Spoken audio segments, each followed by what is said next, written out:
Al culminar el gobierno de Rómulo Betancourt, hubo unas elecciones el 1 de diciembre de 1963, organizadas por el Comité Ejecutivo Nacional. Participaban 8 candidatos. Entre esos candidatos estaba Raúl Leoni y Rafael Caldera. Rafael Caldera tuvo un 20% de los votos, así perdiendo, y un 32% Raúl Leoni. Raúl Leoni le prometió a la población venezolana hacer partícipe de otros partidos electorales y incluyéndolos en su gobierno.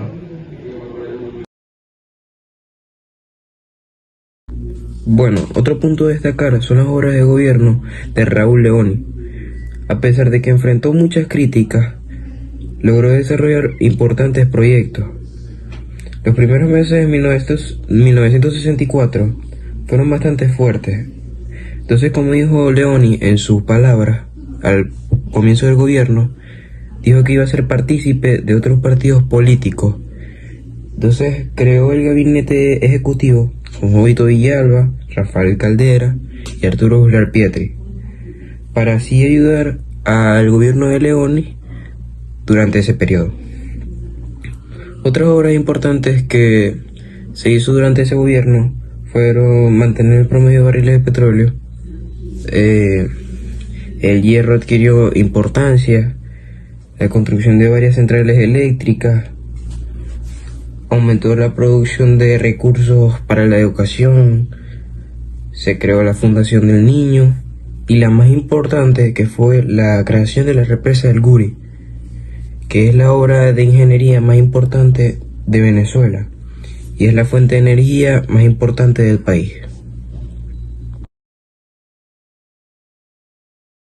En el año 1966, el presidente Raúl Leoni propuso un proyecto de reformas tributarias.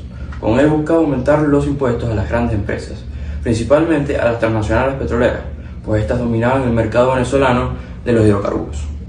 A causa de esto, partidos políticos como el FND, que pertenecían al gobierno de amplia base, decidieron ponerse en contra e impedir la aprobación de este proyecto, pues no estaban de acuerdo con el mismo. Seguidamente, el presidente Raúl Leoni ejecutó el Pentágono de Acción. Este plan buscaba un protagonismo del Estado más adaptado a la realidad política y económica en el contexto nacional e internacional del país.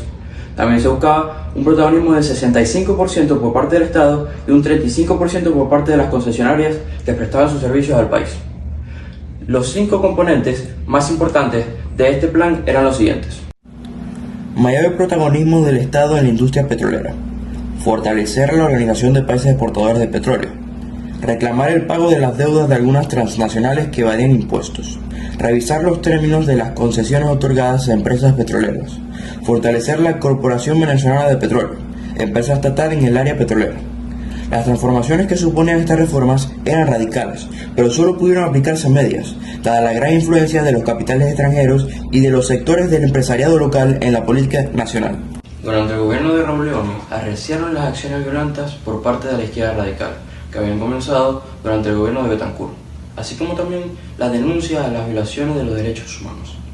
Para 1965, el gobierno comunista reconocía que su estrategia de lucha armada no contaba con respaldo obrero, ni con gran arraigo popular. Sin embargo, seguían surgiendo focos insurreccionales en ciudades y campos.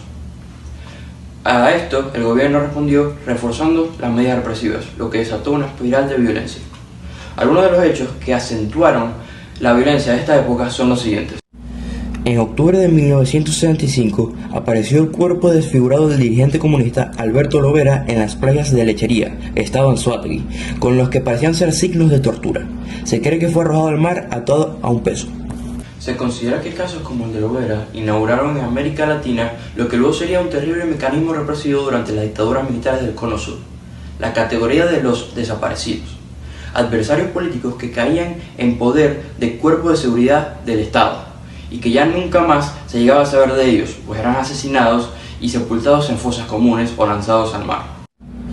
Unos meses más tarde, en junio de 1966, en una celda del Servicio de Inteligencia de las Fuerzas Armadas, encontraron sin vida a Fabricio Ojeda, expresidente de la Junta Patriótica que luchó contra Pérez Jiménez y fue figura emblemática de la guerrilla. El gobierno informó oficialmente que Ojeda se suicidó, pero familiares y compañeros de lucha aseguraron que fue ejecutado por sus custodios. En el fragor de la violencia, en diciembre de 1966, fue asesinado un oficial de las Fuerzas Armadas, el mayor Francisco Astudillo Sánchez, evento que dio pie al gobierno para proceder a la suspensión de las garantías constitucionales y allanar la ciudad universitaria de Caracas. En el año 1966 ya se dibujaba una división en Acción Democrática, partido que había sufrido ya dos de este tipo desde 1960. Se acercaban las elecciones presidenciales y la pugna entre los dos precandidatos más importantes, Luis Beltrán Prieto Figueroa y Gonzalo Barrios, se hacía más férrea. Prieto Figueroa parecía encarnar el sentimiento de la base partidista, pero la dirigencia nacional recelaba de él por considerarlo muy inclinado hacia la izquierda.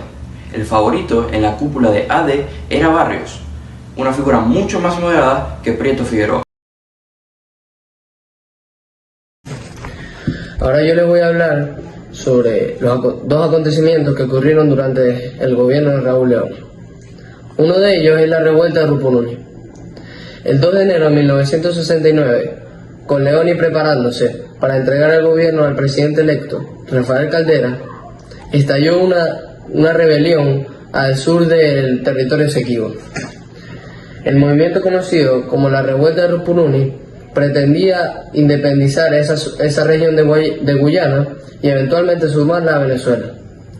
En principio, buscaban establecer un comité provisional de gobierno de Rupununi con el apoyo de Venezuela.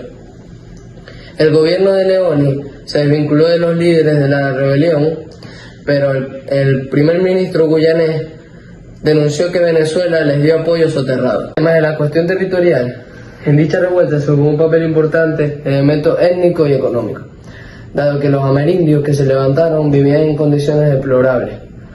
Muchos de los alzados terminaron pasando a vivir en territorio venezolano. El segundo acontecimiento fue el terremoto de Caracas. El 29 de julio de 1967 ocurrió un sismo de intensidad estimada entre 6,5 y 6,7 grados en la escala de Richter. Este tuvo una duración entre 35 y 55 segundos y tuvo su epicentro en el subsuelo del Mar Caribe. Las zonas más afectadas en Caracas fueron Altamira y Palos Grandes, mientras en Maracay y en otras regiones del país también se sintió el movimiento telúrico. En este sismo fallecieron 238 personas, 2.000 personas terminaron heridas, hubo 80.000 personas damnificadas, 180 edificios terminaron con daños graves y 40 de esos edificios terminaron siendo inhabitables.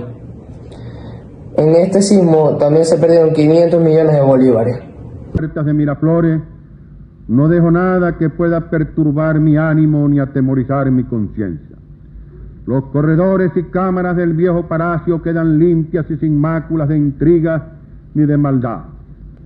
No tengo nada que temer, y si me aflige algún pesar, será el de no haber logrado la realización de todo cuanto soñé, de todo cuanto aspiré y de todo cuanto quise hacer.